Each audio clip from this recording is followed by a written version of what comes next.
Chapitre 8 sur la volupté. Piob a écrit, nous citons, « Le spasme sexuel est l'un de ces phénomènes qui échappent à la physiologie proprement dite. Celle-ci doit se contenter de constater le fait et d'en montrer seulement le mécanisme nerveux. » Fin de citation. Il en est ainsi, et toute tentative d'explication scientifique, c'est-à-dire profane, du plaisir, est d'emblée condamnée à l'échec. Dans ce domaine comme dans tant d'autres, se sont multipliés les équivoques dus à l'incapacité de distinguer le contenu d'une expérience en elle-même des conditions qui, tantôt dans une large mesure, tantôt dans une faible mesure, sont nécessaires à sa production. Surtout lorsque c'est dans le champ non de la psychologie mais carrément de la physiologie que ces conditions ont été étudiées. Le record de la grossièreté a été battu par le positivisme du XIXe siècle, lorsqu'il s'est appuyé sur la théorie suivante. L'appétit sexuel est tout d'abord un besoin général de l'organisme. Il a à sa base une sensation de plénitude, une sorte de besoin d'évacuation. Le plaisir serait donc provoqué par l'évacuation, par le processus d'émission des produits sexuels. On pourrait se demander pourquoi des processus analogues, à commencer par celui consistant à se vider la vessie, ne le suscitent pas. Il est en outre évident que cette théorie ne peut s'appliquer au mieux qu'à l'homme, puisque chez la femme, l'acmé sexuel ne se rattache pas à une éjaculation, l'apparition de sécrétions vaginales se produisant parallèlement à l'état général d'excitation érotique, mais pouvant aussi faire défaut. Chez la femme, les sécrétions sont plutôt liées à la détumescence, à la décongestion sanguine des organes sexuels, laquelle peut dans certains cas coïncider avec le moment de l'émission spermatique et en être indépendante dans d'autres cas. Il s'agit donc de toute façon de l'effet final d'un phénomène psychique et nerveux. Tant pour l'homme que pour la femme, il y a d'ailleurs un fait sur lequel les sexologues ont eu tort de ne pas se pencher plus attentivement. Le plaisir qu'on peut éprouver en rêvant dans tous les cas, où manque la contrepartie de l'éjaculation, donc lorsque la sensation ne s'accompagne pas d'une pollution. Selon certains témoignages, ce plaisir a souvent un caractère plus extatique et envahissant que celui lié à l'acte physique, et nous en verrons le pourquoi. Et si l'on rapporte également que chez des hommes comme chez des femmes, ce plaisir s'interrompt souvent à un certain degré d'intensité, le sujet se réveillant au même moment, la juste interprétation de cette connexion peut être ainsi formulée. La corrélation prédominante, habituelle du plaisir avec le fait physiologique a automatiquement renvoyé en cet instant précis celui qui rêve sur le plan physiquement conditionné de l'expérience de veille, interrompant ainsi le processus. Mais en règle générale, le plaisir du rêve peut être rangé parmi les arguments qui démontrent la possibilité d'un processus érotique détaché des conditionnements physiologiques ordinaires. Dans le cas de certains hommes d'ailleurs, le plaisir peut être éprouvé en rêve, même lorsque la capacité génésiaque est épuisée à cause de la sénilité, ou lorsque la capacité éjaculatoire est abolie par des faits traumatiques intervenus dans les conduits nerveux.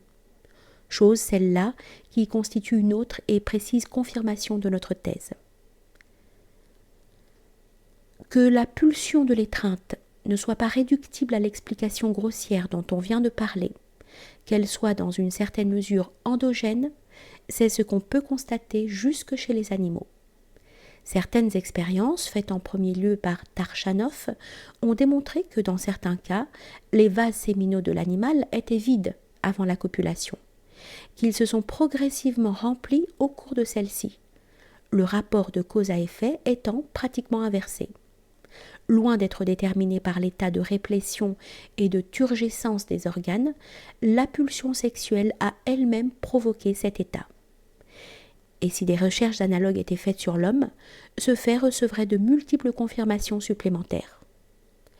On peut d'ores et déjà faire remarquer que si une anesthésie sexuelle peut intervenir chez les eunuques privés de glandes séminales, il y a pourtant des cas chez eux où le désir sexuel subsiste et s'exacerbe même. En second lieu, on connaît certaines formes de désir qui vont tellement plus loin que le besoin de déplétion qu'elles mettent en mouvement les ressources extrêmes des organes génitaux, faisant pratiquement violence à la nature, si bien que chez l'homme, la substance émise finit par être plus sanguine que spermatique. En troisième lieu, sont pareillement attestés des cas où une extrême intensité du désir, au lieu de provoquer l'éjaculation, l'inhibe. Nous reviendrons sur ce point. Enfin, rappelons une expérience assez fréquente dans l'amour-passion. Lorsque toutes les ressources physiques ont été épuisées dans l'étreinte, les amants sentent que ce n'est pas assez, voudraient aller plus loin, mais les conditionnements physiologiques et d'une manière générale les ressources de la chair ne le leur permettent pas, ce qui provoque un tourment. Pour sa part, Havelock Ellis, après une analyse des tentatives d'explication du phénomène de la volupté, a conclu en reconnaissant que la tendance au plaisir est d'une certaine façon indépendante des glandes séminales et de leur état. Sur le terrain physio-anatomique, on admet généralement l'existence de centres sexuels cérébraux, autrefois supposés par Gall, en plus des centres de même nature en rapport avec la moelle épinière et le sympathique.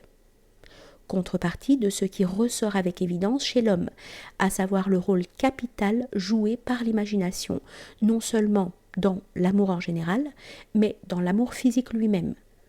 Imagination qui accompagne et parfois même fait commencer et active tout le processus de l'accouplement. De même qu'elle peut, dans d'autres cas, l'arrêter irrémédiablement. Dans l'ordre des recherches plus récentes, on s'est servi de la théorie hormonale et l'on a voulu expliquer l'excitation sexuelle comme effet d'une intoxication hormonale. Certains ont même voulu ramener à cette cause l'origine de tout coup de foudre. Pour ne pas s'enfermer dans un cercle vicieux, il faudrait cependant préciser ici de manière satisfaisante et complète par quoi est causée à son tour l'intoxication hormonale, celle-ci pouvant être un phénomène psychiquement conditionné. Et même au cas où elle ne le serait pas, il faudrait encore une fois ne pas confondre ce qui favorise une expérience, la saturation hormonale, le seuil hormonal précisément, avec ce qui la détermine et en représente le contenu propre. Quant au fait de conditionner, entendu simplement au sens de favoriser, de fournir un terrain propice, la fonction qu'on attribue aux hormones pourrait aussi bien être attribuée à certaines substances, à commencer par les alcools. Mais on sait que la réaction à ces substances dépend d'une équation personnelle. Un raisonnement causal serait ici aussi naïf que si l'on disait que l'ouverture des écluses d'un barrage est la cause productrice de l'eau qui va déborder. On peut mettre à l'actif de la théorie psychanalytique de la libido la reconnaissance du caractère de fait psychique autonome et à sa manière élémentaire, de la pulsion qui trouve sa manifestation la plus spécifique dans le désir de l'union sexuelle. Mais il faut aussi considérer comme acquis, dans le domaine des recherches psychanalytiques, le fait que la relation de la libido avec les processus physiologiques n'est pas une relation obligée. Le phénomène de la non-localisation des charges de la libido est attesté cliniquement dans des cas multiples et typiques, par exemple lorsque sa production fait disparaître des symptômes morbides.